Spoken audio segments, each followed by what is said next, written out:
Will Lutz. He's already made 4 today. Lutz in the clutch, and the Broncos have won it. Quick hitter, Ty Johnson creates after the catch.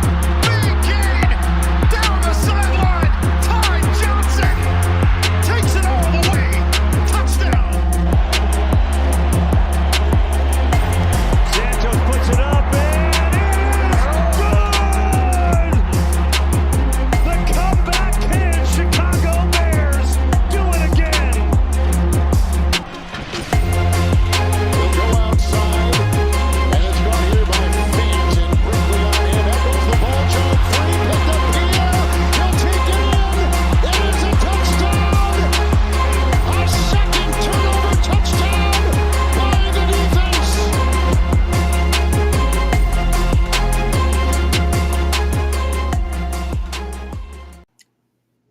Greetings and good evening. Welcome to the Roundtable, ladies and gentlemen. Tonight is Tuesday, November the 18th, 2025. Bonus welcome, I am Drew, and welcome to week 11 of the show, week 11 of the NFL weekend, and week 12 of the NCAA weekend. We had some phenomenal games this past weekend, ladies and gentlemen. Some interesting games this past weekend, ladies and gentlemen. Some heartbreaking games this past weekend, ladies and gentlemen. And of course, we're going to get into all of that. And I'm so looking forward to tonight's conversation because the playoff picture is beginning to clear up as teams are making those statements, both on the collegiate level and on the National Football League level. And as every Tuesday comes around and every Friday comes around, I look forward to spending that time with my brother from another mother. Brother Griff, how are we doing on this fine Tuesday evening, sir? Hey, as always, man. Good to see you back. Glad to see you here. Hey, the boys held it down while you was gone last week, man. I got the granddaughter here visiting, man. My Cowboys, Scott, I see you. My Cowboys put belt to butt last night. I try my best not to talk too bad about your team, Scott, but hey, man, ready to talk some football, bro. Yes, sir. Yes, sir. And we're going to get into all of that. And before we jump into football, as you mentioned, life be life, and sometimes and you have to step away to take care of life. So that's what I had to do this past week, take care of some life issues, and thoroughly enjoyed that time away. So I definitely want to give a quick shout out to, first and foremost, the entire Roundtable audience. Thank you for joining us tonight on whatever platform that you are participating. We are coming to you live on TikTok Live. We're coming to you live on YouTube Live, and we are coming to you live on Facebook Live. It is an interactive show, ladies and gentlemen, for those of you that may be joining us for the very first time, where you get to provide your feedback in real time via the chat in whatever platform that you're on, and participate in the conversation that Griff and I are having during tonight's show. And on Friday night's show, I was off the net, and I want to give a special shout out to my brother Troy and to the man himself, Mr. Fred McDuffie, for the participation, the inclusion, and the support that you provided on Friday night. The knowledge that you shared led to some very, very good predictions, some very head-scratching predictions that we're going to talk about a little later, pertaining to a couple of the games that y'all all went in on, and the outcome was slightly different from what we thought it was going to be. Interesting conversation, but we will get to that a little later. So, Troy, thank you, bro. Fred, thank you for what y'all did on Friday night. It was a great show, the great conversation between yourself and Griff as you predicted this weekend's games. And we are definitely looking to have you back on the show sometime in the very near future. So tip of the hat to you both. The chair is always open to other roundtable members that want to come and share your 2, 3, 4, and 5 cents on the games that are involving your team on that particular week. So just let us know, and we shall bring you on. Now, this is a sports talk show, and we talk about football every Tuesday and every Friday, both collegiate and the NFL, and sometimes other sports when warranted, right? The NBA is in full swing.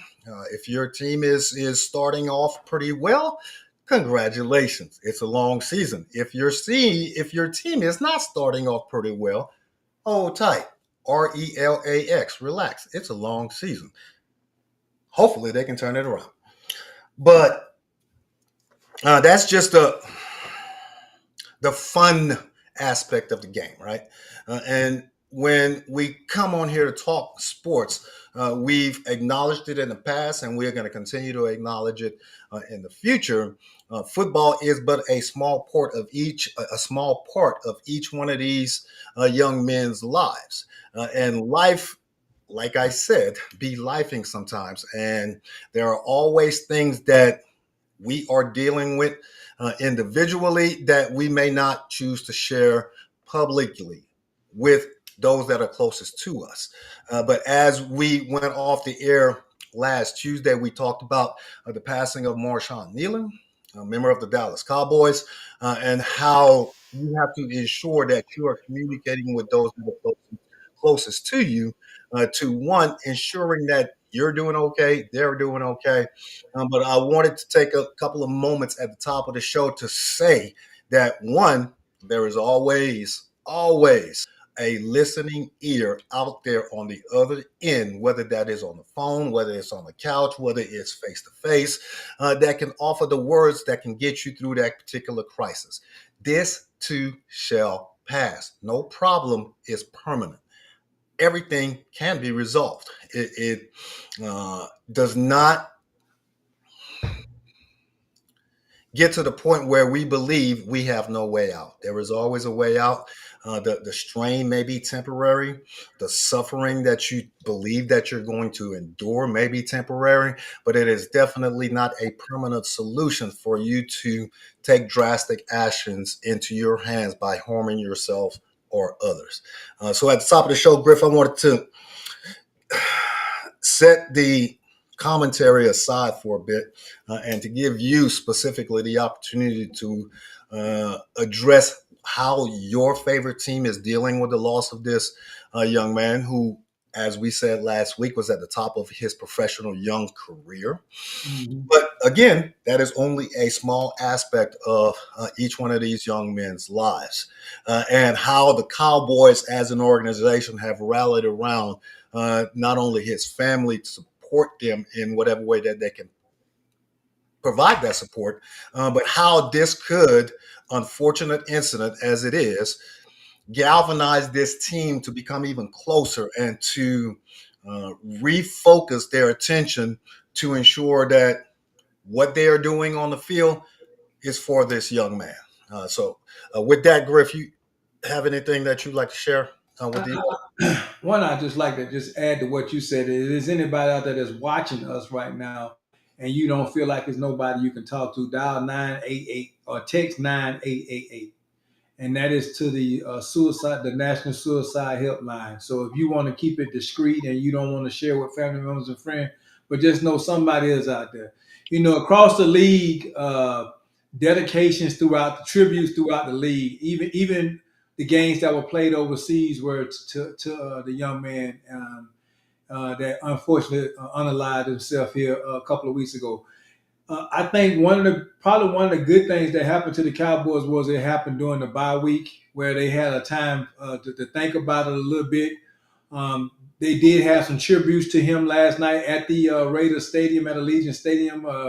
All the players wore his number on their helmet, the 94 decal. They practiced when they had their practice, but pregame they all wore the number 94 shirt.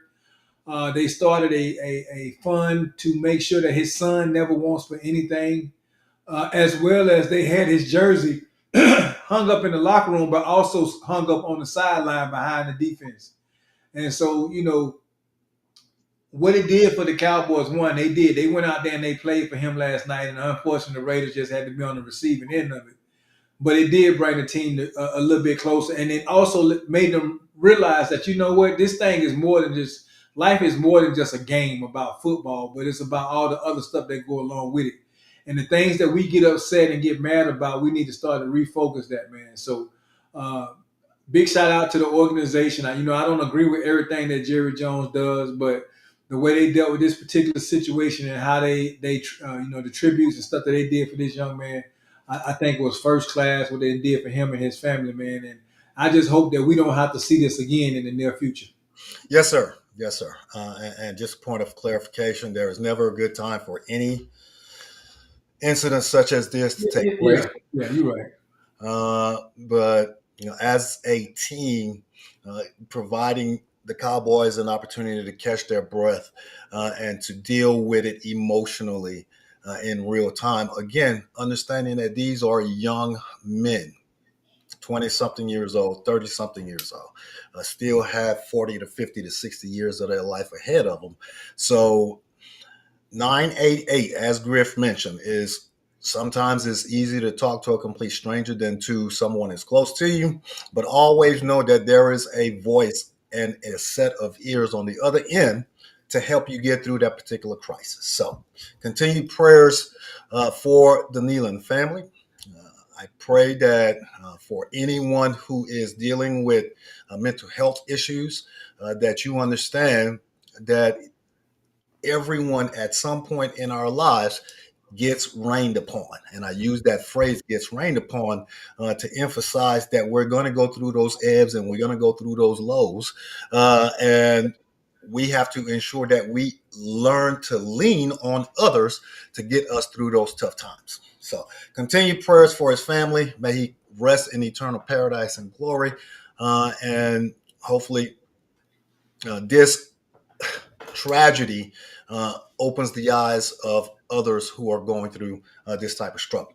Now, let us get to week 11 of the National Football League. There were a lot of big games this past weekend, and a lot of teams had the opportunity to prove that they are not only playoff worthy, but worthy of consideration for proper seeding in said playoffs. The NFL game of the weekend this past weekend for me was a game in the NFC West where you had the Los Angeles Rams hosting the Seattle Seahawks.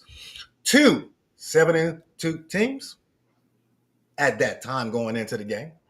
The Rams playing at home, one of the hottest teams in the National Football League here over the past calendar month. Matthew Stafford is right enthralled in the MVP conversation, and justifiably so. They welcomed in the Seattle Seahawks. And I look back at the show on Friday night and the conversation that you, Fred, and Troy had when y'all predicted this show. And both Troy and Fred went with the Rams simply because of the home team status, the way that the offense was playing, and how the defense for the Rams was focused on stopping the run, right? And Seattle, throughout this season, has shown that we have one of the top offenses, both in the passing game, with the leading receiver in the National Football League on our team, with a quarterback who showed us last year that he is worthy of leading the A team, coming into La La Land to take on Sean McVay's Super Bowl hopefuls. This game turned out in a way to where the score wasn't surprising, but the amount of Sam Darnold's turnovers hampered Seattle. So my question to you, Griff, Los Angeles won a game that many of us thought was going to turn out the way that it did as it pertains to the final score in a close NFC battle, a defensive battle. So we're not surprised with the score or the outcome. But what my surprising head scratcher is, how good are the Seattle Seahawks if their quarterback throws 4 interceptions and they still have a chance to walk it off at the end of the game, if not for a missed field goal? Are the Seahawks still that team in the NFC West, or are you now sold on the Los Angeles Rams? No, I still think even with Darnold's performance this weekend, the only stat that they didn't win was the final score. But if you look at the numbers, they still had the better numbers on the offense. They still had the better running game on the offense. Mm-hmm. The only difference in this game was the turnovers. And these two teams have to meet again, and they got to meet in Washington State, which I think the outcome is going to be completely different. The Seattle Seahawks defense is good. And I think I don't see Sam Darnold going into this next game throwing for or having 4 turnovers. I just know that when these two teams meet again, they still gonna be fighting for the West to see who gonna be the #1 team out of the West. One of these two teams, I personally feel, will be the #1 seed in the NFC. Really? That's a bold statement, sir. Now, both of these two teams can be the #1 seed in the NFC. Whether or not either one of them are still yet to be determined based on other teams' input. Now, whether or not Sam Darnold folds, right? I know Troy made mention of this on Friday night, that the last 2 times Sam Darnold played against the Los Angeles Rams, he's had like 7 turnovers, 6 sacks, and has played poorly. So Coach McDonald now understands what Sam Darnold's capabilities are as it pertains going up against the Los Angeles Rams. Both of them are learning in real time as to how Sam Darnold can approach playing against that Rams defense. And as you mentioned, when they do play again here in the next couple of weeks in Seattle, you expect the outcome to be different. I think the offensive play calling for the Seattle Seahawks will be different in that game, but we cannot dismiss why Sam Darnold had those turnovers. It wasn't just because he had blinders on. No, he had pressure on Either defensive backs, it was because of pressure. He had pressure on him. So the Los Angeles Rams, and we all know, defense travels. It don't matter what sideline we on. If that defense has the heat in it, that defense will travel to whatever location. So Seattle hosting the Rams at home, it's not going to be a huge 12-man advantage because the Rams are used to playing in Seattle. The Rams are used to playing these types of games against Seattle. And we'll talk about that when that time comes. But for right now, these two teams are still right there for me. Yeah. Seattle lost this game. The Rams won this game. I would have probably picked the Rams myself simply because they were the home team. But no. I picked Seattle to win this game in the pick'em. So I was with you on this one, Griff. If not for the turnovers, I believe that Seattle would have won this game. Totally different game. Them was drive killers, baby. So yeah. And, big shout out to Troy. Big shout out to Troy. Big shout out to Fred. They did predict it. And the Clippers out there on social media right now, man, they called it. Yeah. So looking forward to the rematch. These two teams will be in the playoffs. These two teams could make a deep playoff push or playoff run.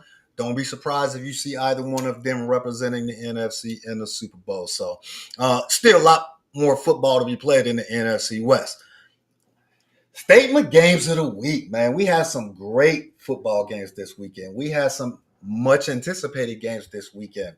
This one up on the screen where you had the high-powered Detroit Lions from the 3-1-3 traveling to Philly to take on the defending Super Bowl champs who are still trying to find their footing as it pertains to what their offensive identity is going to be. I still say that they are going to be a passing team if they are going to make a deep run into the playoffs, and we get ready to have that conversation now. This game turned out to be a defensive struggle. We knew Philly had a good defense. Detroit is still dealing with injuries on defense. Are you surprised that the front 7 of the Philly defense was able to put the amount of pressure on Jared Goff to shut down that high-powered offense that can easily hang 40 on people, but could not get out of the single digits on Sunday night? Nope, not surprised at all. That's the way that team. I had a conversation with one of my guys with Christian Price this weekend, man, because he's a big Eagles fan and he's upset, because the Eagles ain't putting up all this offense and all this other stuff. And I'm like, one, defense win championships. I know everybody want to come to the game and see a whole bunch of points being put up. I said, but just could you imagine if your quarterback was Jared Goff instead of Jalen Hurts? Y'all probably would have lost that game that night the same way the Lions did. Because like I said again, both of these defense showed up. The difference maker in this game was the two quarterbacks' ability. One can't handle pressure, and the other one know what to do when pressure comes his way. And I say it all the time when it comes to Jared Goff. What's the problem?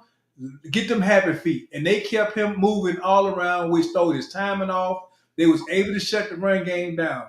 Yes, they didn't put a whole bunch of points up, but it don't make a difference. Jalen Hurts always found a way. This kid's been a winner from as long as I've been watching him. And even though people are going to always criticize he don't do this, he don't do that, he do what his team needs to do to win. And he don't help his team lose a game. More so he helped. And I know you said they're going to have to be a passing game. Well, in this game, guess who had the most rushing yards in this game? Who? The Eagles did. It wasn't the Lions, the team that we expect to do it. Right. But it was just the pressure, man. I watched Jared Goff look like Sam Darnold. You could have switched either one of them out. They both looked the exact same in that game. Wow. So let me attempt to kind of peel the onion back on as to why the Lions could not get any offensive fluidity going and why the defense of the Eagles showed up the way they did. And to cap it off, that's the Fred's not Fred, but Harold's point, as well as what you said about the offense continuing to struggle to put up points. If not for the 0 for 5 on 4th down and to take the damn points. That's what he do though. That's John Kemp. I understand that, but you have to understand that situation that you are in. And you have to adjust your philosophy to ensure that we have an opportunity to win the game at the end of the game. If he had taken at least 2 of those go for it on 4th down approaches, taking the 2 field goals, at the end of the game, we would not have required a touchdown to win this game because Philly's offense, as we said multiple times this year, is still struggling to be able to put up points. And for all of the noise that A.J. Brown can create, for all of the discussions that every sports talk show can generate as it pertains to whether or not the Eagles are a running team, whether or not the Eagles are a passing team, or whether or not the Eagles are the reincarnation of the late, great Al Davis, just win, it does not matter because like you said, the quarterback play is most likely going to be the difference maker. The frustration that is inside the building, whether there is frustration with the passing game or whether or not we are not utilizing the passing game or using the playmakers on the outside, bounces off Jalen Hurts like it's nothing, right? Because he understands the objective is to get that dub. And if it's me, going 7 for 20 for 70 yards, but running the ball and eating up the clock, and we went 10-9, I did my job. Will that affect the Eagles as it pertains to the playoffs? You made mention a few minutes ago that either the Seahawks or the Rams will be the number 1 seed for the NFC, meaning that everything is going to go through their home stadium. The Eagles got something to say about that. They don't care about not looking pretty. They don't care about all of the questions pertaining to whether or not there is chaos in the building. They care about the dub. And Nick Sirianni's approach is we just need to do enough to beat the opponent that we are facing on that day. Stats do not matter. This next game for the Eagles is going to seal the deal for me as to whether or not they are going to be the number 1 seed for the NFC. It'll be the last game we talk about, or the second to last game we talk about tonight when they play the Cowboys this upcoming weekend in Jerry's World. But as of right now, everything still goes through Philly for me and Lincoln Financial Field. All righty then. All right, next one, man. This is the king dead? Has the king been relieved? Has the king been overthrown? I do believe that we have the signs of the Chiefs strangle on the AFC West.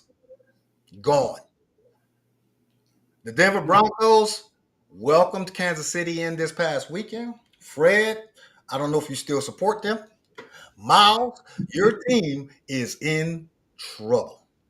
Your season is literally on the line this upcoming weekend, my guy, right? Because you have the coach coming in to Kansas City to take on a Kansas City team that is struggling, one, to win, but two, playing for their playoff lives right in the middle of November, where we have not seen this in a decade. Has Denver proven that they've earned that number one position in the AFC? And do you see them as a possible threat to actually make it to the Super Bowl? What's going on with the Chiefs, man? One, man, I told you the Mike Tyson effect of the Chiefs is gone, brother. I mean, it is what it is. It was a time, you say Patrick Mahomes, the Kansas City Chiefs, people get worried because Patrick Mahomes and that magic, they know what to do. But these teams that built themselves to knock that down. And it ain't easy. That's another thing that people take for granted. Like, it is not easy to stay on top, bro. We got teams in the league that ain't never won a Super Bowl, have barely been to a playoffs, and then we get on this team because they've been there so many times, and the mystique of Patrick Mahomes and Andy Reid and what they do over there. But we forget the Broncos got a Super Bowl winning coach up there too, and they went up there and built a defense that, again, defense win championships. You don't have to have the best offense. I know a couple of quarterbacks that got Super Bowl rings that we don't know where they at right now. They don't want them. Trent Dilfer. Hey, go back to them Ravens when they won Super Bowls. Them Trent Dilfer, Flacco, all those guys. I mean, Flacco's still around because they gave him the fountain of youth, but still, where are those guys at now? Why did they win those Super Bowls? It wasn't because of the offense; it was because of the defense. And the Broncos have one of the better defenses in the league right now, and they got one of them suffocating defenses. And Bo Nix up there with Sean Payton is doing just enough to ensure that team don't lose, man. That Mike Tyson mystique is just not there, and the Chiefs got a long road ahead if they want to make it to the. If they just want to make it to the playoffs, we ain't even gonna talk about winning no Super Bowl. We talking about just making it to the playoffs. Playoffs? Yeah, no, the Chiefs' invincibility is over, right? That reign is over, and we all suffer from this recency bias when it comes to sports, especially. We always like to go off of the last thing that we saw, and the new shiny object in the AFC West is the Kansas City Chiefs, and a little bit with the Los Angeles Chargers, and that shine has dulled off of the Kansas City Chiefs, and their mystique is gone because of injury, because of age catching up, because of teams outside of or within their division becoming better. And you mentioned Denver's approach with Sean Payton and his experience and him building the team from within, especially on the defensive side. We know that defense is the pillar of any team. If the Chiefs are able to make it to the playoffs, it will be as a wild card. They will not come back and win their division, I believe. They don't have the talent on the field, even with Rashid Rice returning, to be able to make a deep run in that division, because the Chargers are much better this year. The Broncos are much better this year, and nobody is afraid of the Kansas City Chiefs across the AFC and or the NFL. Now, how does this affect how you play against them? You still have to play them like you are playing against a Super Bowl caliber team, because they are a Super Bowl caliber team. The difference this year as compared to last year, all of these one-score games, they are losing as compared to that 11-0 record they had last year in these one-score games. If you remember, they didn't score 30 points until the playoffs last year. And that issue still persists, right? You still need those reliable playmakers on the outside to open up that offense, right? Worthy is not there regularly, at least this year. Rashid Rice just came back at week 6. And we know that Travis Kelce is slowing down. So the Chiefs have done it to themselves by the way that they have managed the requisite weapons available for Patrick Mahomes. And it has caught up to them because of how good the rest of their division is. No sympathy from me. I'm pretty sure it's not going to be any sympathy in the chat for them, especially from people like Troy. Yeah, Troy, look at their schedule. They have the Colts this weekend. They still have to play the Broncos again. They still have to play the Chargers again. And I believe they have to travel to the East Coast again to play the Patriots. I'm not sure. But They got the Raiders. They got the Raiders. They got the Titans, the Chiefs, the Broncos, Chargers, Texans, and Cowboys. So I mean, it's doable. it's It's doable. I predict them. They should go 5-2 in the last 7 games that they play. 10 They and 7 should. is not going to be good enough to get into the playoffs, though, Yeah. for either the NFC or the AFC, in my opinion. But we shall see. Congratulations to the Broncos on solidifying their status as the leader in the AFC West and currently their number one position in the AFC, where everything goes through Mile High, at least up to this week. Now, this next game, man, was a game between the 2024 NFL MVP and an early favorite for the 2025 NFL MVP in Baker Mayfield before the Tampa Bay Buccaneers started accumulating injuries like they were accumulating draft picks. And they've lost their last couple of games because of it. Now, granted, playing at the Sun Bravo is very difficult for visiting teams. Tampa Bay is one of those teams that you can depend on to usually defend home field because they have a very good defense and an offense that always seems to find a way to ensure that they stay in the game. Now, with the Buffalo Bills understanding that we coming in to Tampa Bay to play a team that is fresh off a bye, looking for the opportunity to reestablish themselves in the NFC race, this was a must-win for Buffalo, in my opinion. And Josh Allen performed like a true MVP. 6 touchdowns, 3 passing, 3 running. But he, again, is the offense, which kind of bolsters your 2024 argument for the MVP. But can it work going forward, right? Because the schedule does not get easier for the Buffalo Bills. It does not get easier for the Tampa Bay Buccaneers now that they've taken 3 losses here in the past month. They are in danger of losing control of their own division. Carolina is right behind them at a 6-5 record. Can Josh Allen play superhero for the next calendar month to give the Buffalo Bills a legitimate shot at 1, making the playoffs, 2, not making the playoffs in the 7th seed, but 4 or 5, or not 4 or 5, but 5 or 6 seed?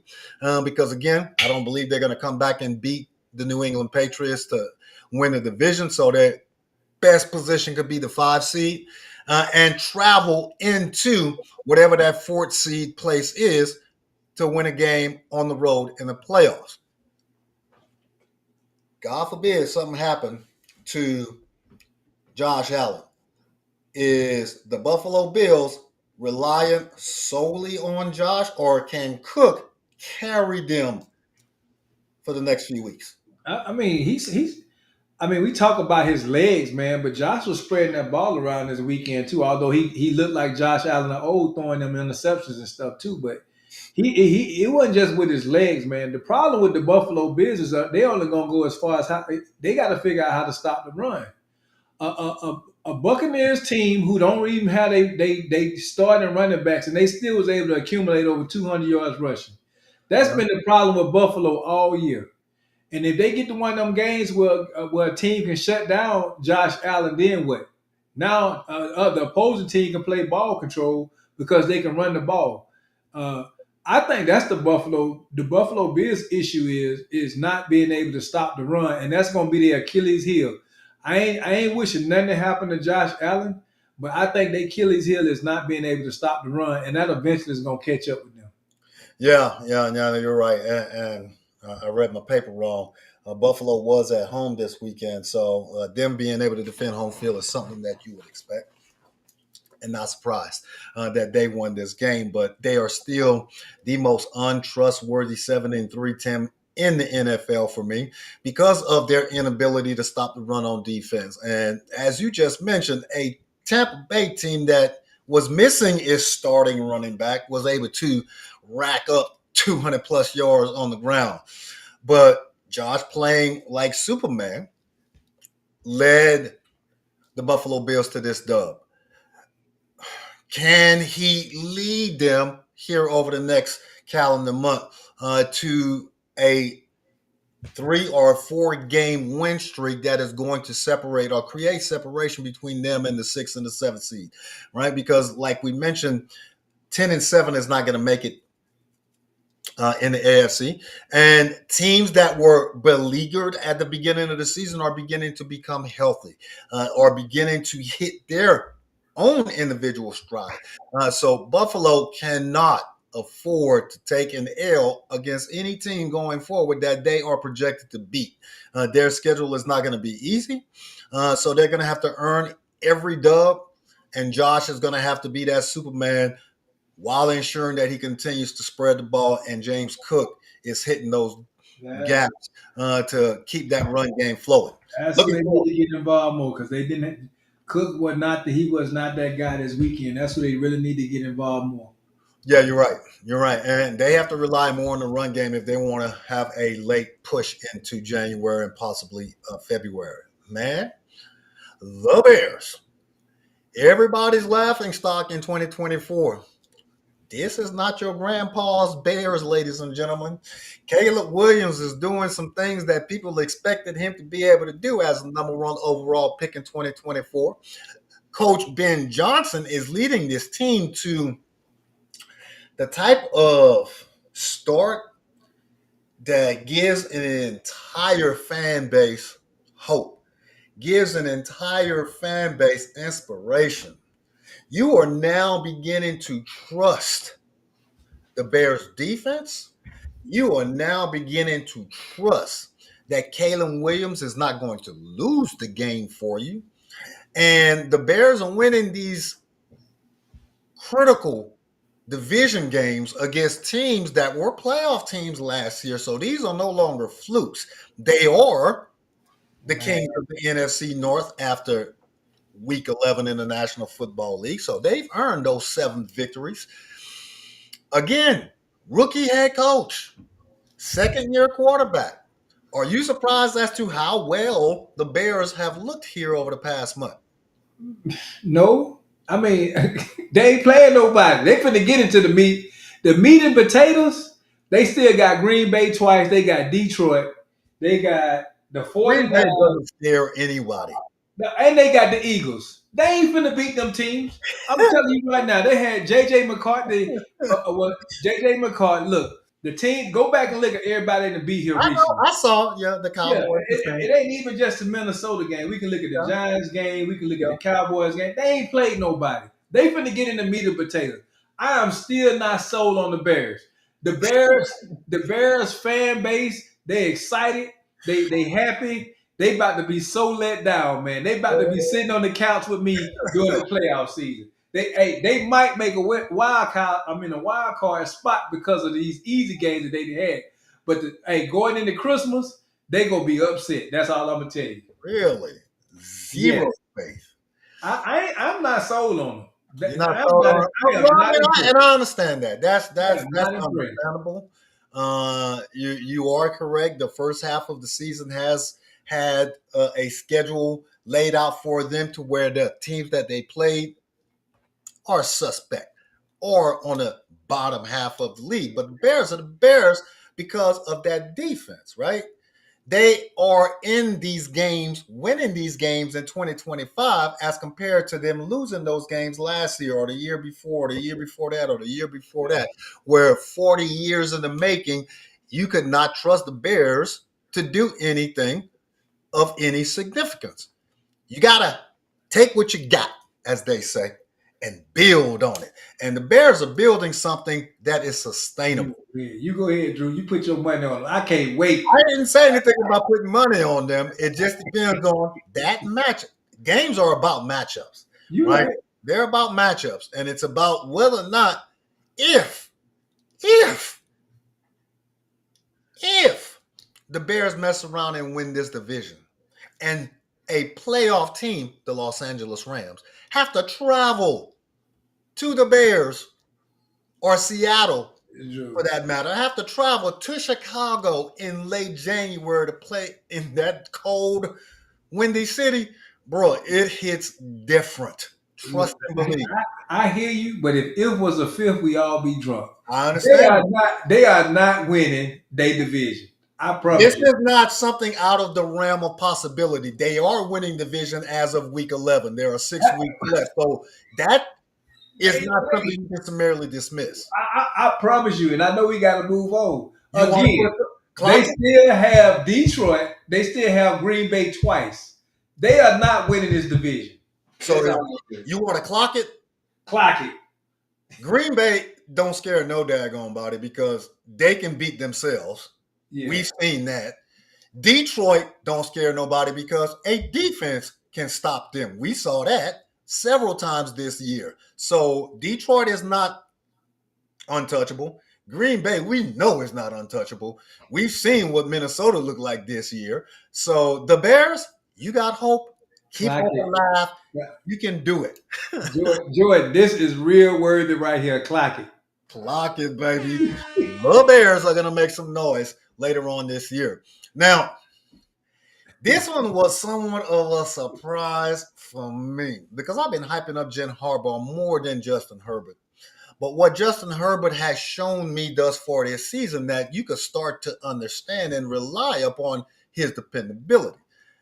I believed that Jim Harbaugh's approach would be able to travel.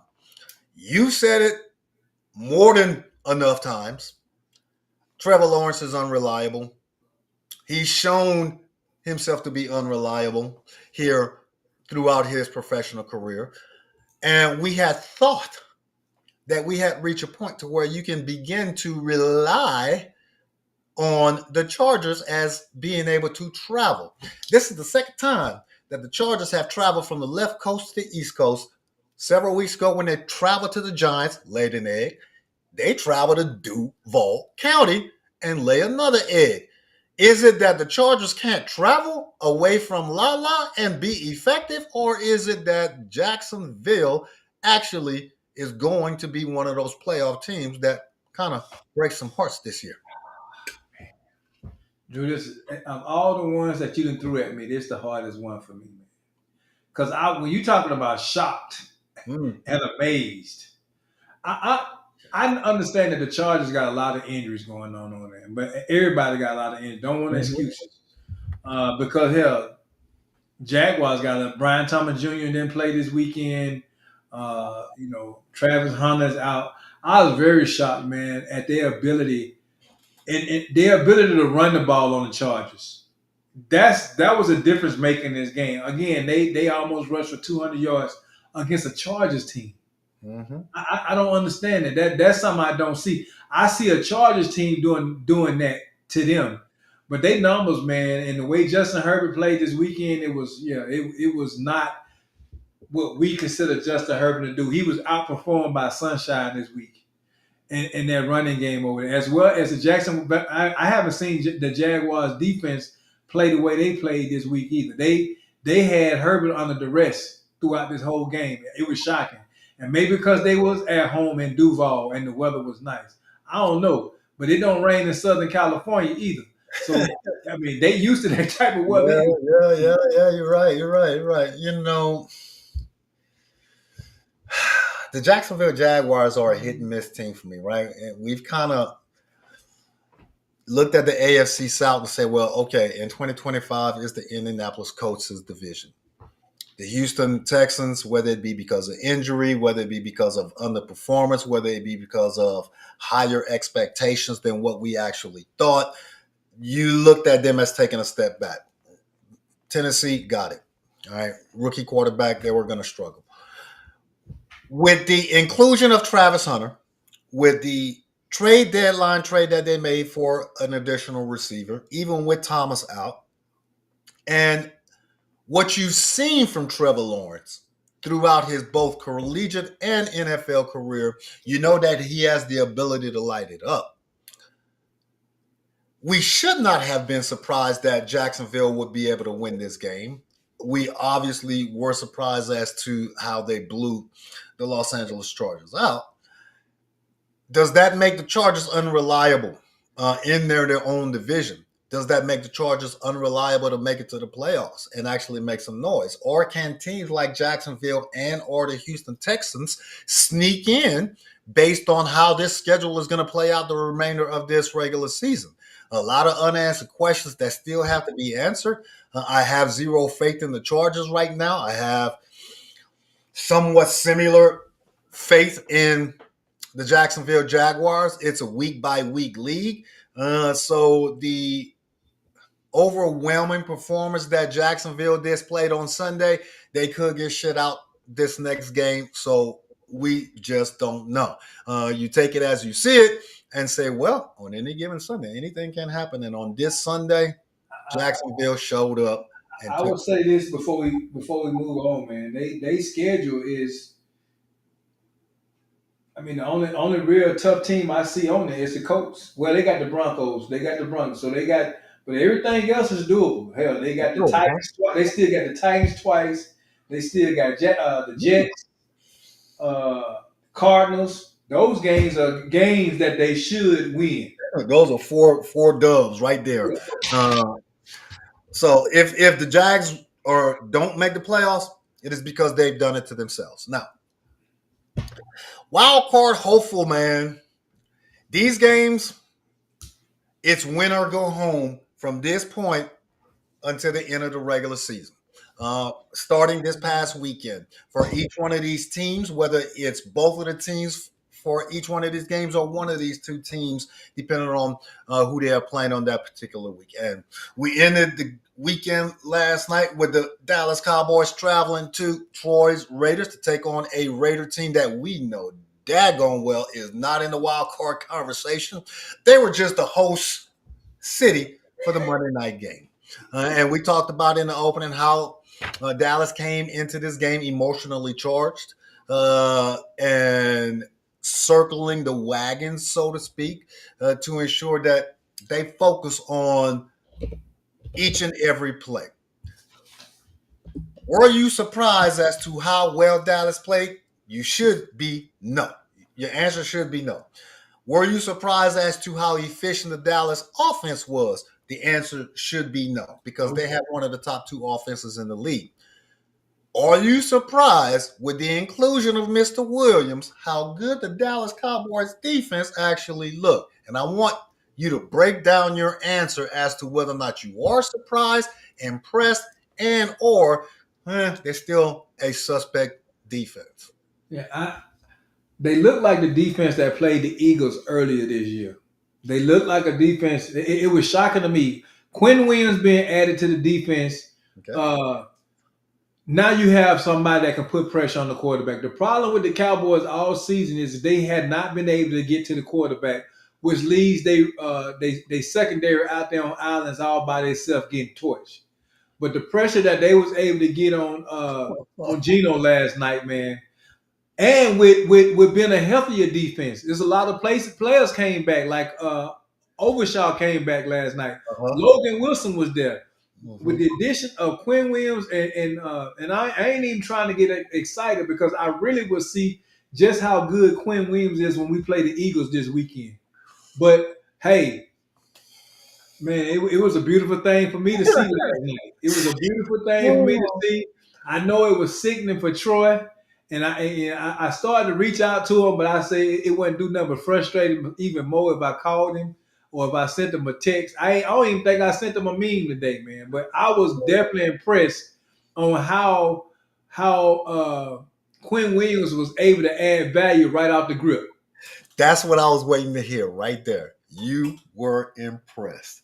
Tommy, you're right, man. I don't know why Griffith's impressed. It was the Raiders, bro. Oh, man, here we go. Stop it. Geno Smith is just handing out turnovers left and right this season. But Drew, let me say this right fast now. Let me say this right fast. But look how all these other teams been going through my defense. Like Troy likes like wet toilet paper. I got it. So I got it. and I got look it. how my defense have made all other quarterbacks look like they Super Bowl worthy, and then the following week they get torched by opposing teams. The way they played, yes, I have to take the small wins, baby. That was a small win. I understand. Yeah. The emotional charge of this game contributed to how well the defense played. The inclusion and insertion of Williams and shored up your defensive front, putting pressure on the quarterback and being a run stopgap. But again, it was the Las Vegas Raiders, a team that has the worst offense in the National Football League in 2025. Troy made mention that they are trying to lock up the number 1 overall pick. I am confident on Tuesday night here saying that Shedeur Sanders will get his first dub this weekend, even after not touching the ball since August. I think he can go into Las Vegas and beat a Raiders team that is, it is what it is. Pete Carroll it just don't have the magic this year. Geno Smith, who was in my top 5 last year, is playing like he doesn't want to play anymore. So the Cowboys are in a situation where it is win or go home every single weekend. Dak is phenomenal in Dallas. Dallas is healthy on offense, at least. And this upcoming game against the Philadelphia Eagles is going to be a prove-it game for me for both of these teams. Whether or not Dallas can actually make a push in the second half of the season to make a playoff run. And for me, can Philly go into hostile territory where records be damned and go against an offense that is 5 times better than them? Can that defense shut Dak and that offense down? And can Philly's offense, going against one of the worst defenses in the National Football League, actually find its grind and find its footing to put up big numbers? This is going to be an interesting game this weekend between the Cowboys and the Eagles. Looking forward to it. Cowboys got hope. Cowboys got a shot. Griff, dare I say, the Cowboys got a chance. So you're saying we got a chance. You still got a chance. There is a chance, baby. You just have to win out. Now, during Friday night's conversation, both of you talked about this game like it was a high school football game. And you gave zero respect to those Carolina Panthers. I was surprised that you, Griff, that you have zero faith in your young man. I did. Like, I did. Yeah, and Troy just summarily dismissed this hometown team, saying that the Carolina Panthers are hot garbage. Sir, they are 1 game out of the first place position in the NFC South. And they still have to play Tampa Bay, so they kind of control their own destiny. That's why I have them in this playoff wild card hopeful category, because they could still lose the division and make the playoffs. They could still make a wild card run based on how they are performing thus far this season. Now, the Atlanta Falcons, hey, y'all are trying to come back down to earth with the New Orleans Saints to see if whether or not y'all can have a better record as we can. We want the bottom of the barrel this season. We need to get some draft capital.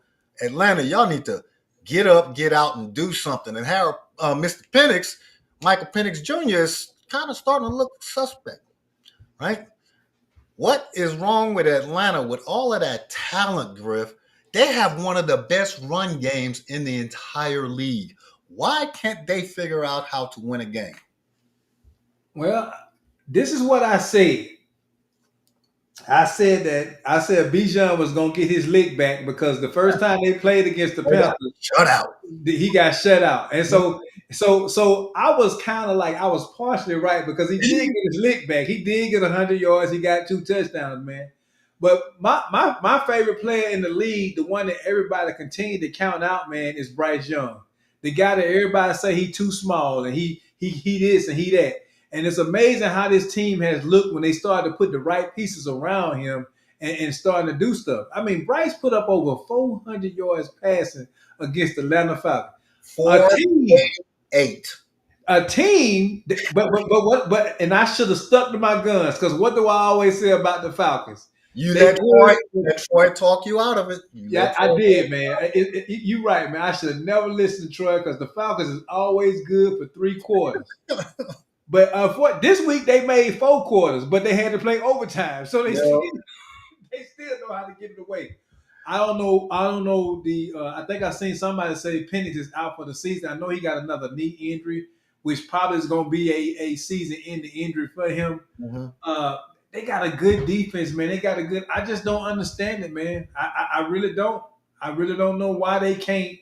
And these is a lot of close games too. That's the other piece, man. I don't know what's the missing piece. I think I could say they need a receiver, but they got London down there. I mean, with Penix there, they get Pitts more involved. I don't know, man. I don't know what to tell you. Hey, there go your NFC. There go your NFC South champions right there. Them Panthers though. No, I don't think they have what it takes to I overtake know the them. Bucks. I know you're gonna say the Bucks, man, but I think the Panthers gonna shock you. No, the Panthers are going to have a winning record for the first time in a long time, right? And they could get as high as 10-7, depending on how these games play out whenever they do play against other teams. But I don't think they're going to overtake Tampa Bay. They are slightly better. Atlanta, it is just one of those situations where you can't get right, literally. Whether it's because of injury, whether it's because of approach, whether I don't get it. I don't understand it. I'm happy about it, to be honest.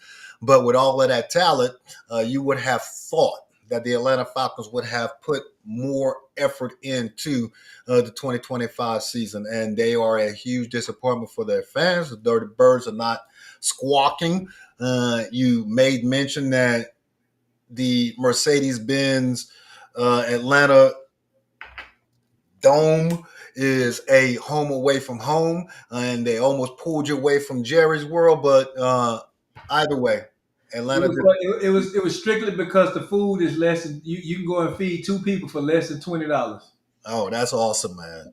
But the Atlanta Falcons season, I believe it's over as it pertains to being competitive because of the Penix injury and just because of them not being able to get on track. Now, this next game, it is always win or go home for Jordan's Baltimore Ravens, for Karen's Baltimore Ravens. Y'all found a way to keep this game interesting. Dare I say, if not for the concussion of Dylan Gabriel, y'all could have possibly lost this game. I don't understand why you continue to play down to the level of the opponent, but you looked decent. I need for the Baltimore Ravens to look good to give them a shot of actually winning this division. You won a game that you were supposed to win, so you don't get a pat on the back for that. The way that you won this game was borderline lucky.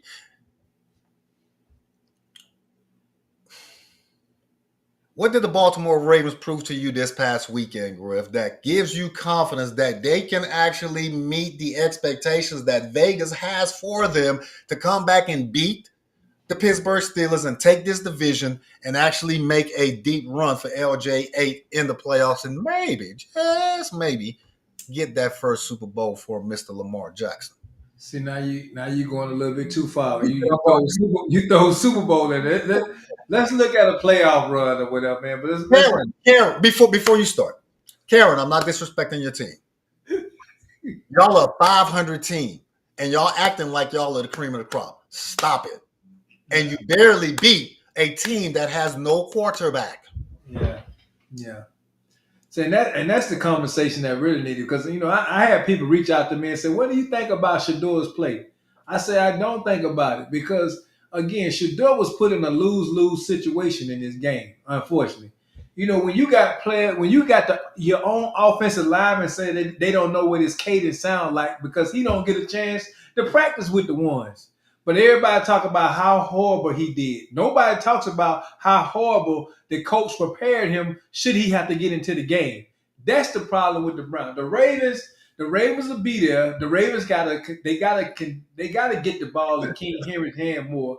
They gotta stop trying to make Lamar something that I just feel like for me, I've always said he's not that guy. They always trying to make him throw the ball when I don't think he need to throw the ball. I think his legs, I think that getting the ball in Derrick Henry's hands a little bit more, and with their defense coming back a little bit healthy, the Ravens will be right there at the end of the season competing for a wild card spot or whatever. But they can't afford to take another L.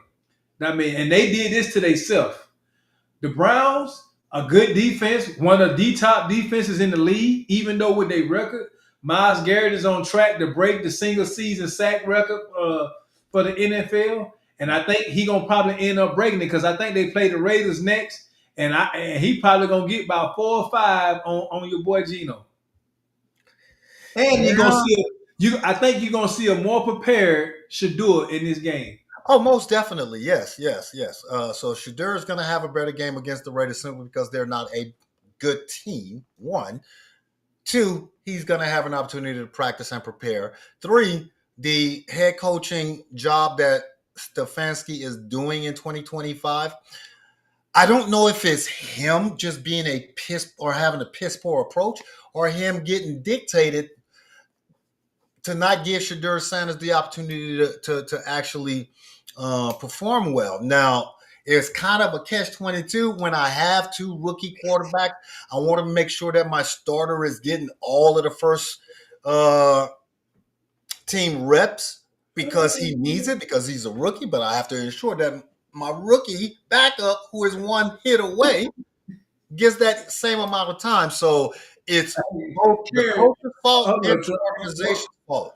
Hold up, Drew. Karen, please don't leave. Please don't leave, Karen. We need you. Hey, tell me, say, Karen, stop acting like a Karen. No, and I wasn't being harsh on the Ravens. They were supposed to win this game. And I'm not being disrespectful to the Cleveland Browns defense. They have a phenomenal defense, but Baltimore's offense is better. So you have higher expectations from the Baltimore offense. And they're still trying to figure out how to utilize this team, whether or not we go heavy on the run and give the ball to Derrick Henry 20 to 30 times a game, or do we allow Lamar to just air it out because of his arm and utilize his legs when need be? They are the biggest wild card. I don't believe they're going to be competing for a wild card. They are competing for the division. It's either win the division or not make the playoffs at all. But their play calling is going to either get them in a situation where it is going to cost them a game in the playoffs if they make it that far, or it's going to keep them from the playoffs because of their offensive approach. They have to make sure that the offensive approach fits the game that they are actually playing. It's not a cookie cutter approach, and I don't know if they're going to be able to figure it out. I honestly don't. You are correct that the defense is getting better. They are coming around like they did last year, and hopefully they'll be able to do that again here over the next calendar month, and everybody stays healthy, because I want to see Baltimore playing January football. They are one of the most exciting teams in the National Football League. They are one of my favorite teams in the National Football League. Lamar Jackson is my favorite player in the National Football League. He is the best player in the National Football League. I know we hear it on TV a lot that Josh Allen is, but he's not. It's Lamar Jackson. So Jordan, Karen, get y'all team together. Fix it. Don't be out, Karen. Have your 2 cents and share it. All right, man. The team that the Ravens are trying to catch, the Pittsburgh Steelers, they hanging tight. They won a game last weekend that we didn't think they were going to win against the Indianapolis Colts. They won a game this weekend that continued to keep their head above water against a Cincinnati Bengals team that, same thing with the Cleveland Browns. All of the talent in the world on the offensive side, defense can't stop a high school run game. But the Pittsburgh Steelers took a hit this weekend with Aaron Rodgers injuring his non-throwing hand. Could play this weekend, could be sacked this weekend. Do you believe the Steelers, based off of the schedule that they have remaining, because they still got to play with the Raiders again, they still have more division games, can continue to do just enough to keep the Ravens at bay, or is the inevitable going to happen with LJ8 overtaking Mike Tomlin's team? When the season first started, His team. Now, when we first started, we said, hey, you know, the Steelers was going to be losing on this back end, and the Ravens was going to be, and like you said, the Steelers done won some games that we didn't think they was going to win. They play the Bears this weekend. Uh, I personally think that the Steelers is going to be okay in the division because I think, unfortunately, the Ravens is going to do something to ensure that the Steelers stay in that spot. I know the Ravens fans don't want to hear that, but I truly believe, and Melissa, I see you on here now. We had this conversation when y'all came to visit me. I think the Steelers will be there because the Ravens is going to give them the opportunity to be there. Yeah. I don't know, man. I don't know. Right? They still got the Steelers they still have the Bills, they got the Ravens twice, they got the Browns, they got the Lions, and they got the Dolphins. The division games is the ones that's most important, but how do they come out as far as health wise when they come out on the back end of this too? So just hearing what you just mentioned about their remaining schedule, I can almost predict 4 losses. And at 6-4, taking 4 more losses, ending the season at 9-8 is definitely not going to win you the division. Baltimore has to play, when they do play against Pittsburgh head-to-head, they cannot split these games. Tommy and Karen and Jordan going back at it as to where our teams stand, they are equally in the same situation. Pittsburgh has, if not the toughest schedule, one of the 3 remaining toughest schedules in the National Football League. Detroit, Buffalo, Baltimore twice. Ooh. Man, did Karen and Kim come here and tell us we need to leave Karen alone? Now Karen, you done went and told Kim to get on us. We sorry. Karen said she done. Karen, I love you. She said she done with us, man. Karen said I'm hoping she done with the people in the chat and not us. I wasn't talking bad about your squad. It'll be all right. Y'all got the best player in the National Football League. But whether or not the Pittsburgh Steelers can tread water is still yet to be seen. We talked about Aaron Rodgers' injury. I think eventually that is going to be the reason that the Baltimore Ravens do win this division, because of the amount of pressure that they plan on applying to the Pittsburgh Steelers when they do play each other head-to-head. The immobility of that 42-year-old quarterback is going to provide the defensive front and the linebacking core for the Baltimore Ravens to apply that pressure and create turnovers. So for that reason and that reason alone, not the offensive play calling of the Baltimore Ravens, I believe the Ravens will come back and win this division. So still yet to be seen. Now, talked about this game here earlier, or this team earlier, the Green Bay Packers traveling to New York to take on famous Jameis, my guy, and the New York Football Giants. And this game was much tighter than a lot of people thought. Yeah, I knew that Jameis Winston was going to play some inspired football, and the Green Bay Packers continue to underperform and underdeliver for me, even though they have a 6-3 record, 1 game out of the division, or half a game out of the division lead in their division. I'm still not sold on them, as you are not sold on the Chicago Bears. Can you see Green Bay actually still being one of those contenders that you say, well, come playoff time, we can depend on Jordan Love, we can depend on that Green Bay defense? Or is it, we don't know what we're going to get depending on what weekend it is on the calendar with the Green Bay Packers? I think if they move forward, it won't be because of Jordan Love. I think that defense is going to have to be the one that get them across the finish line and get them in the playoffs, man. Jordan Love, as we both know, is one of those guys that can actually get a game away. I don't know. I know Josh Jacobs got hurt this weekend, and that is another key, essential part to what they have. Blanky. Yeah, you already on the couch, bro. I don't know if you've seen that, but you're on the couch tonight. Kim came on here and said you're on the couch. So, you know, them class, hey, that's how it is, man. You can't be messing with them friends. But, as I look at the Green Bay Packers schedule, they still got the Lions, they got the Broncos, they got the Bears twice, and they got the Ravens. Yeah. So and they got the Vikings. They should actually win 1, 2, 3, 4, at least 4 of the last 7 games that they got. They should win the last 4, at least 4 of the last 7 games they got. Okay. Let's see. We shall see, man. And you are correct. Jordan Love is unreliable. He can give you 404 touchdowns, but he can give the game away. But he is starting to make that transition where cold weather football is going to have an impact. Now, traditionally here over the past 5-6 years, cold weather has not been one of those, hey, we can hang our hat on it if we are the Green Bay Packers or, home field advantage, because we've seen what they've done in the playoffs as the number 1 seed, one and done. We've seen what they've done in the playoffs as a traveling team. Unless they're playing in Dallas, then they go and win against Dallas. Here we go, bringing up old stuff. At least y'all were in the playoffs to lose the game, sir. I'm just saying.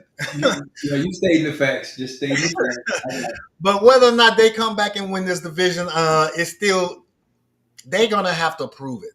Because I have just as much confidence in the Chicago Bears that I do in the Green Bay Packers. The Chicago Bears have just as much offensive weapons as the Green Bay Packers do. I have just as much confidence in Caleb Williams in year 2 that I have in Jordan Love in year 6. So we're going to see. The black and blue division going to have to be earned for whoever comes out on top, whether it's the Green Bay Packers, outside cold team, Detroit Lions, inside cold team, or the Bears. We shall see. Either way, none of them can afford to lose. Campbell gonna have to change his mindset, man. They need too many points on the field when all these gunslinger going for it on 4th down things. That's why his team is in the situation that they in right now. That is true. And you live by the sword, you die by the sword. Dan Campbell has had this very same type of approach his entire professional coaching career, and he's won more than he has lost. So I don't foresee the Detroit Lions changing their philosophy, nor should they, because they have playmakers on the offense. They have playmakers that can break it wide open, and they just have to make sure that they are catching the ball when it gets thrown to them. But more to follow on that. Mm-hmm. 49ers closed the door officially on the Cardinals this past weekend. The Cardinals are looking forward to 2026. Kyler Murray will not be their quarterback in 2026. Neither will it be Jacoby Brissett. But can the 49ers actually create a little bit of noise and sneak in through the back door with Los Angeles being so dominant, with Seattle being so dominant in their own division? Can the 49ers actually make a playoff run real quick? I just think too many injuries. I just think too many injuries. I mean, yeah, Brock Purdy came back. I can still see the rust on him. He's been out for a while. But it's crazy. If we look at this score, if you go look at the stat line, it's wild, man. Brissett threw for over 400 yards in this game, man. Mm-hmm. And that's because that defense is wounded over there. And I think that'll be the problem for the 49ers as they get deeper into the rest of the season, because some of these guys, many of the guys that they got hurt, these was season-ending injuries. These one they'll be back near the back end of the game. These season-ending injuries that they won't make it back. Right. I just think the 49ers, man, I mean, they might make it to the playoffs, but they might make it to get a wild card spot, but that's about it. Yeah, no, they may sneak in. This division is going to be one of those, going to be that division that can get 3 teams into the NFL playoffs this year, but they're going to be a one and done team.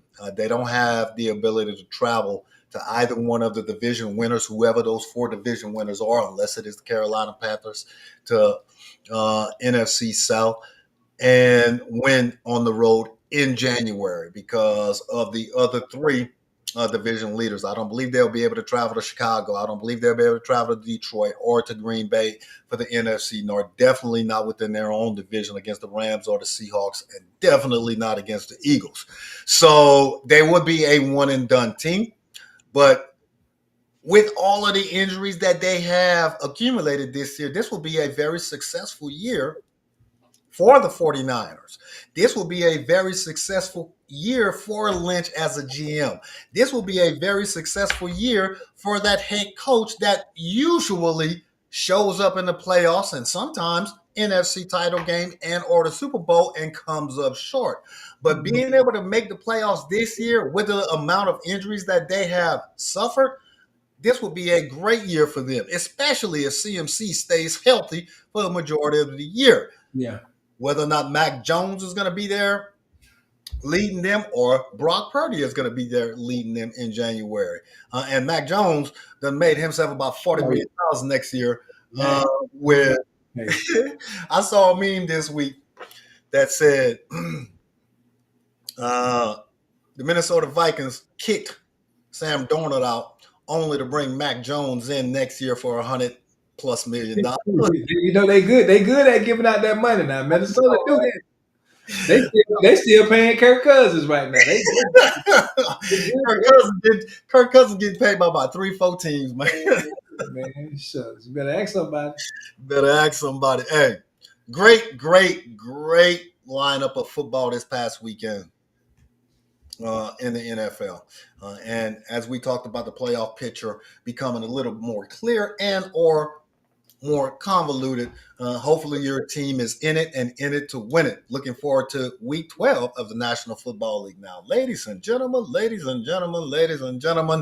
when we talk playoff football, there's nothing like college football. There is nothing like college playoff football. And when we talk college playoff football, it all begins and ends, I don't care what nobody says, in the Southeastern Conference.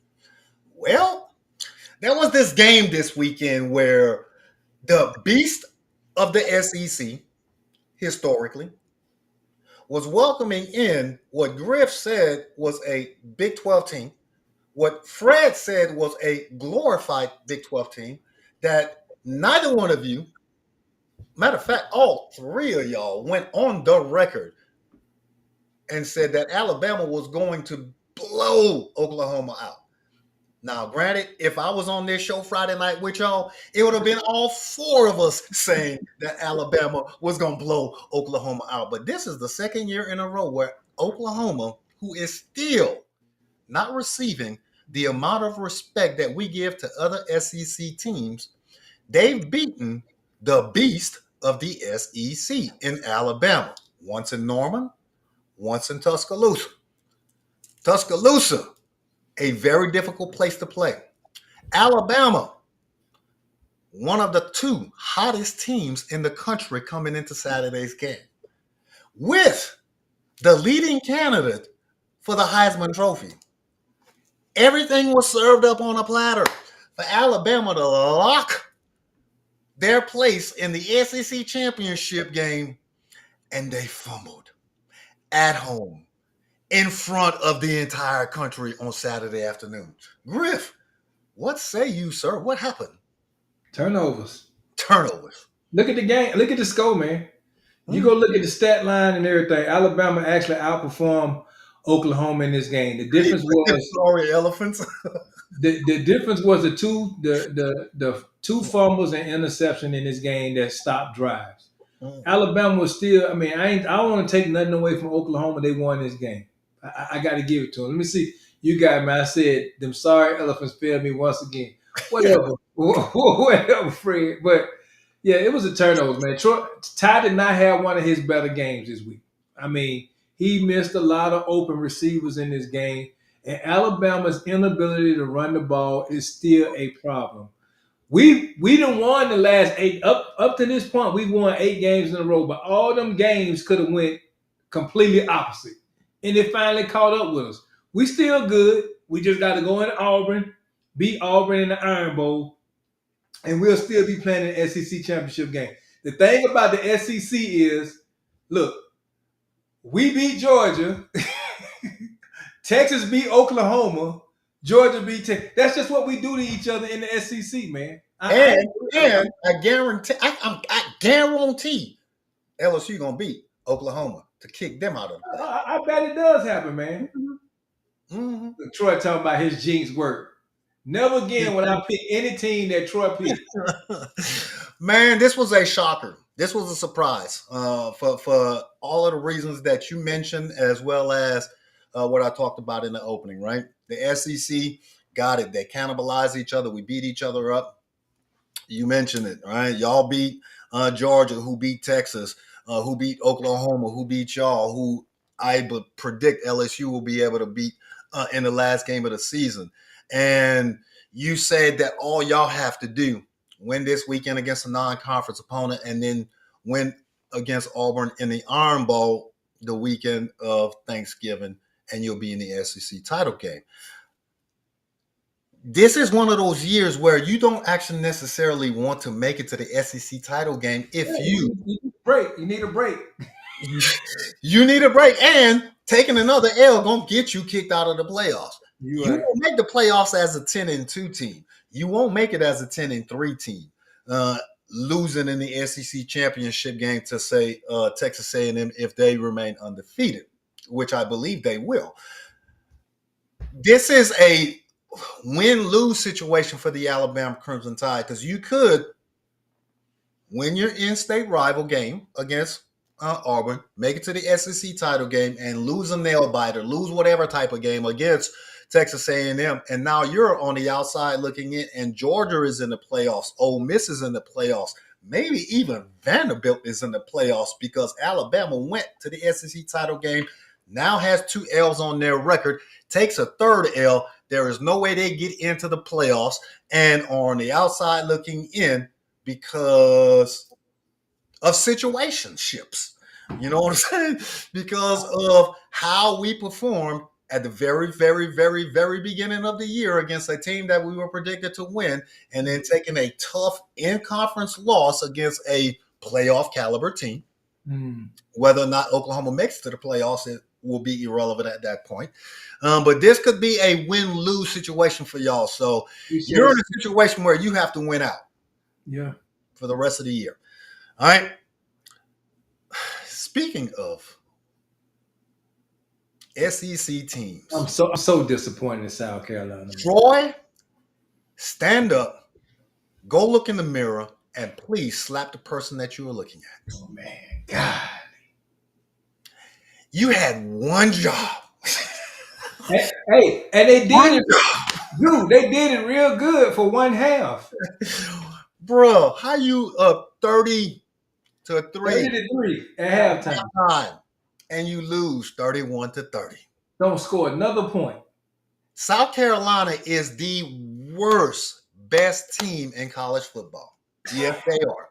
They are a 3-7 team that has the talent to be 10-0. They are a 3-7 team that coming into this year had the leading candidate for the Heisman Trophy. And he is still playing good football. South Carolina is still playing respectable football. Beamer ball is still good football. But playing in the SEC in 2025, you better bring your lunch pail for all 60 minutes, because South Carolina decided we're going to do it for 30 minutes and then go home. That was coaching now. That was coaching.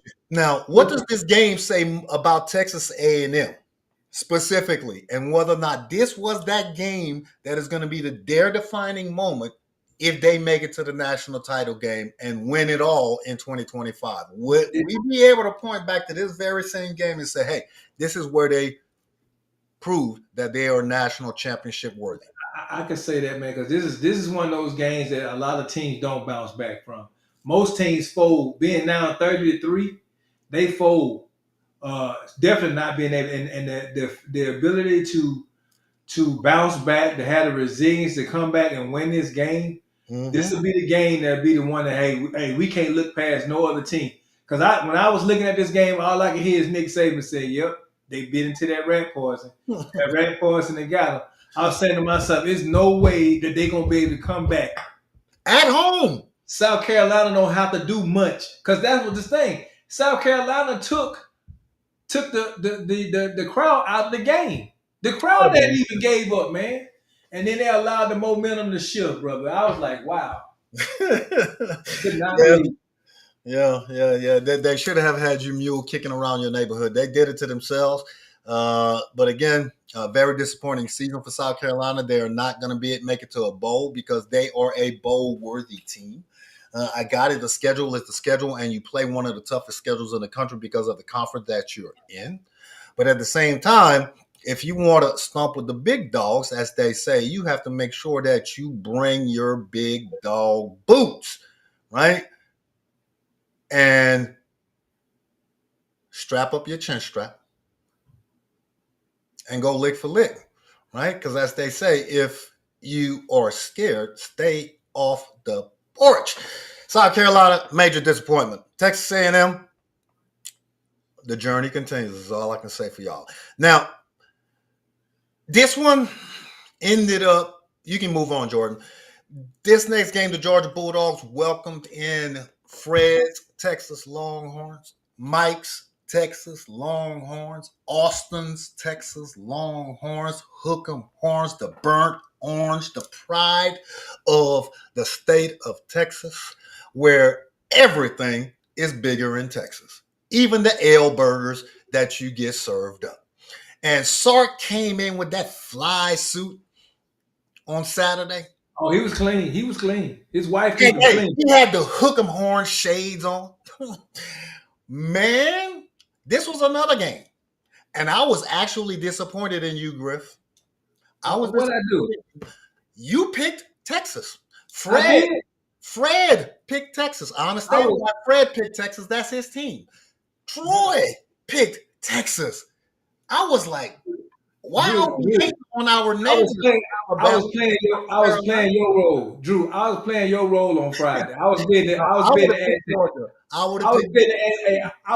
antagonist on Friday, man.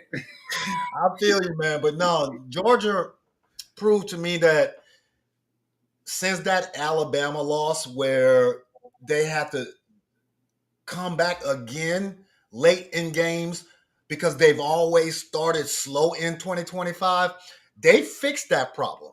Mm-hmm. Right? You remember the first half of the season, they had to come back down 21 points to other SEC teams. Yeah.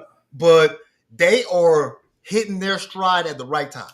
Yeah. This game wasn't even close. This game was, and this is not a knock on Arch Manning. This is not a knock on Texas offense. Georgia was just a better team. Between those hedges, they beat Texas.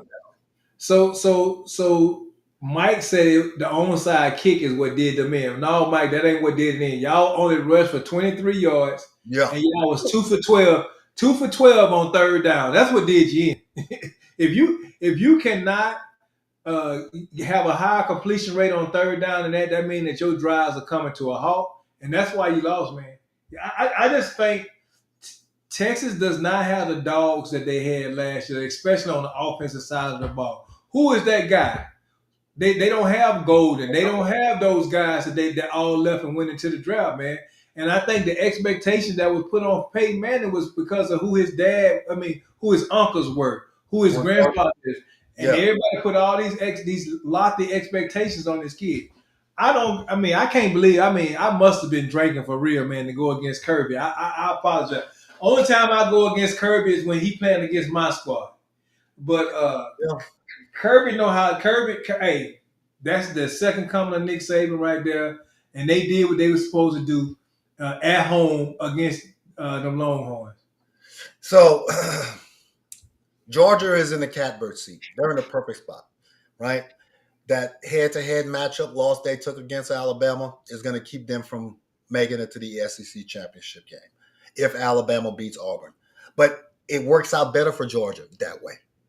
They can rest up, host a playoff game in Athens, and then let the chips fall where they may, right? Because hosting that first weekend, and they could still end up in the top 4 and get a bye week if Texas mollywops Alabama in the SEC championship game, if that is the case.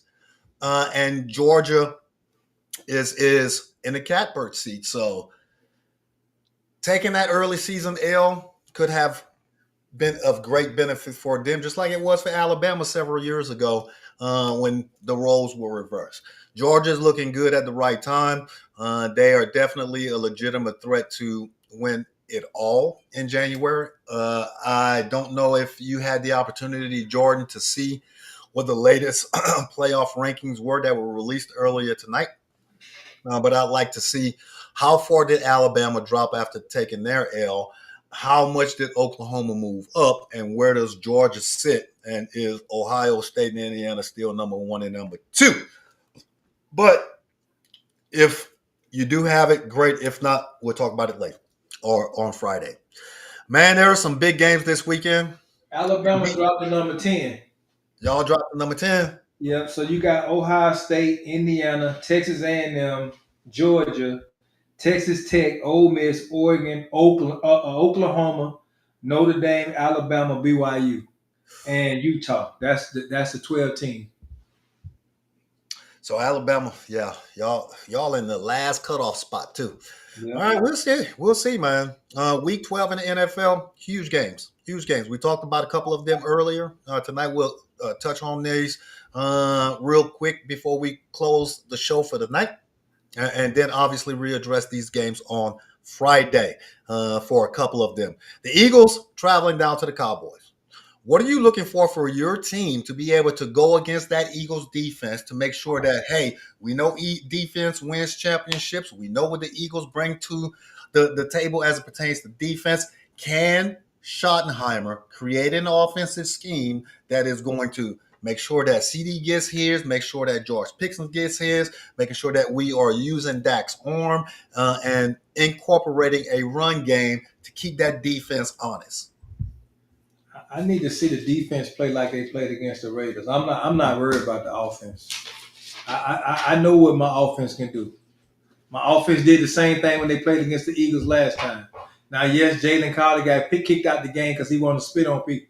But still, I think my offense is okay. They're going to be all right. I want to see the defense be able to do half of what they did against Geno and the Raiders this past week. If they can go in there and do that at home, it's going to be a very good game. Okay, I understand that approach. I would be a little bit more concerned as to whether or not my offense can have that offensive success that you've become accustomed to seeing They're going to be here in fine. 2025. I don't think they're going to be able to go up and down the field against the Eagles defense. We saw, But they did it. They already did it this year. and that was 33 years ago, and that was a completely different team. You're right. You're absolutely right. So Absolutely what happened in September is not what's going to happen in November. Clock it. But I know that you're confident, and this is a win or go home game for you. I want to focus in on defense on Friday night for this game, and whether or not the Philadelphia Eagle defense is going to be the difference maker. It's primetime defense against primetime offense. Your defense is suspect. Philadelphia's offense is suspect. So that kind of washes itself out. The difference in this game is going to be whether or not that Philly defense can stop Dak and them boys. Looking forward to that conversation. Colts traveling to Arrowhead. Does the season officially come to an end this weekend for Patrick Mahomes, the greatest quarterback in the history of the Kansas City Chiefs, and quite possibly the greatest quarterback in the history of the National Football League, still yet to be determined? Does their season come to an end this weekend through ball control, Jonathan Taylor running the ball, and Danny Dimes or Indiana Jones dinking and dunking his way to the MVP? Hey, don't forget about the Colts got a nice defense too, and I think the Colts they're gonna put the Chiefs under some pressure because they can't run the ball, and then you don't know if the receiver's gonna catch the ball or not. I think if the Chiefs, in order for the Chiefs to stay around, they got to win. They can't afford. The Chiefs cannot afford to lose this game right here. But I'm telling you, the Colts is riding high with Taylor, and that squad over there. But the defense is going to be the difference maker in this game. Both defenses. Can the Chief defense stop Taylor? Can they get to Danny Dimes? As well as the pressure that the coach defense is going to be able to get on the Chiefs. I'm looking forward to this game. Yeah, no, as am I. Spags is going to bring the house. They're going to blitz at every opportunity. He is of the frame of mind that if you have any ability to exploit my gaps, my weaknesses, I'm going to cover that up by throwing the kitchen sink at your quarterback. And the one thing I like about the coach is they ain't stubborn. They'll get Jonathan Taylor to the outside. So you go ahead and blitz. When they all come, he going down the field for 100 yards. That is true, right? And it's still the offensive-minded aspect of the Indianapolis Colts, because you remember their offensive-minded coach comes from the Philadelphia Eagles that is used to playing the Kansas City Chiefs in big games, played against them in the Super Bowl a few years ago. If not for a phenomenal play on the opposite side of the field, they could have been a two-time champ. Now, this game on Thursday Night Football, man, make it or break it, win or go home. And Buffalo comes to this game off of a high, beating the Tampa Bay Buccaneers. But what I want to focus on in this game is, can the Houston Texans find a way? They are 5-5. They've lost 5 games this year by a total of maybe 30 points. They lost to 5 teams that are in the playoff hunt, starting with the Los Angeles Rams in week 1 and beating teams that are also in the playoff hunt. They beat the San Francisco 49ers a couple of weeks ago, Tennessee Titans in a game last week with backup quarterbacks back up a couple of weeks. Can the backup quarterback do enough to get Houston this much needed dub? Because if they don't win on Thursday, their playoff hopes are done, because they're not going to catch Indy. They're not going to be a second AFC South team as a wild card. So can Houston keep their hope and dreams alive against a Buffalo defense that is suspect week to week? Or will Josh just be Josh and get another dub for Houston go as far as their defense take them. I ain't trying to say that Mills can't do it, because Mills has been with this program for a while. He was there before C.J. Stroud. He know he can run it, but they gonna go as far as this deep. Will Anderson, Stingley, them guys. Will Anderson is gonna give Allen some trouble this week. I'm looking for it. I don't want to get what I think is gonna happen or whatever, but I think that this won't be an easy win for the Bills on the road, because they inability to stop the run, and I think that the Texans defense will apply enough pressure to keep them in this game. So this game is on Thursday night. So let me get your pick. Man, it's hard for me to go against, as Fred say, the DEI MVP, but I'm gonna have to go with the Bills, man. Really? And it's only because of how. And the only reason why I'm going is because of the lack of offense on the Texan side. Their defense is gonna have to score some points. Yeah. That's the thing right there. Can the offense put up enough points, right? Because you can almost trust that with a number 1 defense going up against a number 1 type of offense that can put up 40 plus, can that defense shut that offense down? You're not going to be able to say, well, I'm going to shut this defense or this offense down. And you can count them not putting up 40. But can your offense put up 20 is the question. If your defense holds the Buffalo Bills to 20 points, they've done their job. The question now is, can your offense put up 21 points? And even as suspect as the Buffalo Bills defense is, the Houston offense simply is not consistent enough to be reliable enough to put up points. And defense wins championships. You need your defense to be able to score consistently for you. Josh Allen can turn the ball over, but Josh Allen can keep you and your offense off the field as well. I think that the Buffalo Bills is able to travel.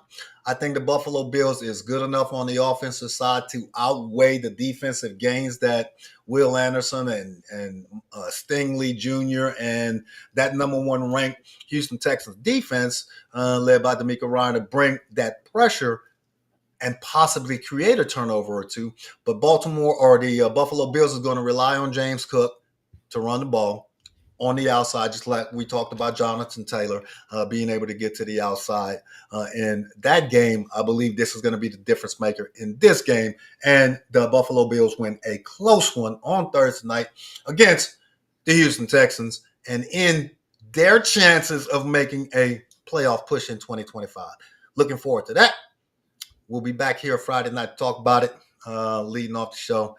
So hopefully this game is interesting, exciting, and possibly one of those that goes down to the final seconds where another game-winning kick is the difference. Griff, we ran a little long tonight, man, but we had a lot of information to cover, a lot of games to talk about, and some topics that garnered some great conversation.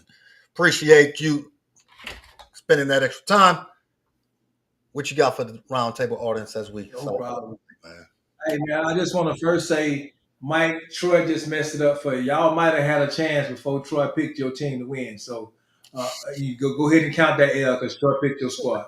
I just want to say again, as always, big shout out to the roundtable crew. Thank y'all for always showing up. Thank y'all for staying here with us, even though we went a little long. We truly appreciate y'all. Y'all have a great rest of y'all week, and I look forward to seeing everybody back here on Friday. And make sure you bring somebody with you. Make sure you bring somebody with you that can also add to the commentary. That's an excellent point, man. Bring a friend. Tell a friend, right? Preferably a friend that know a little something about some football. But the viewership is the most important thing. The engagement is even more important than that. And your 2 cents, whatever those 2 cents might be, is even more important than that. As Griff mentioned, thank you for the continued support that you've shown this show and Griff and myself over the past few years. And we continue to get these games under our belts. It's going to be a great week, upcoming weekend of football, both on the collegiate side, 2 weeks remaining in the college football season. You got some big games still yet to be played. I still don't know why Ohio State is ranked number 1. I still don't know why Indiana is ranked number 2. They played one game the entire year, each one of them, of any significance against a quality opponent.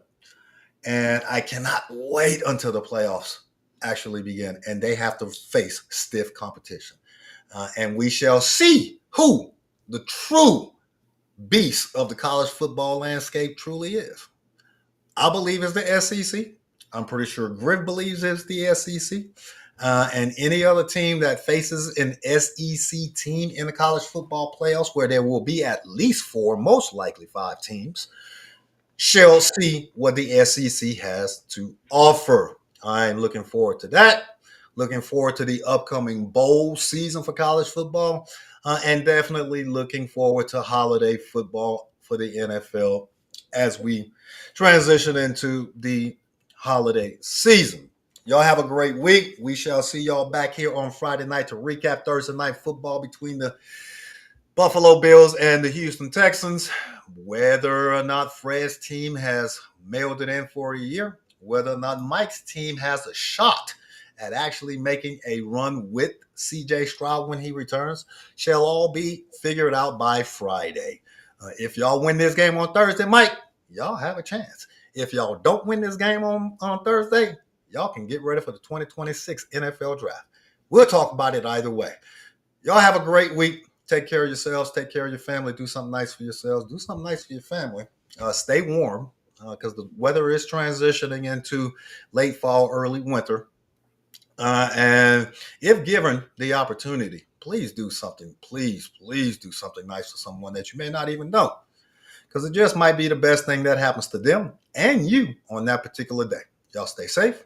Y'all stay blessed. Y'all be breezy. Could not be denied. 35 yards. Will Lutz He's already made 4 today. Lutz in the clutch, and the Broncos have won it. Quick hitter. Ty Johnson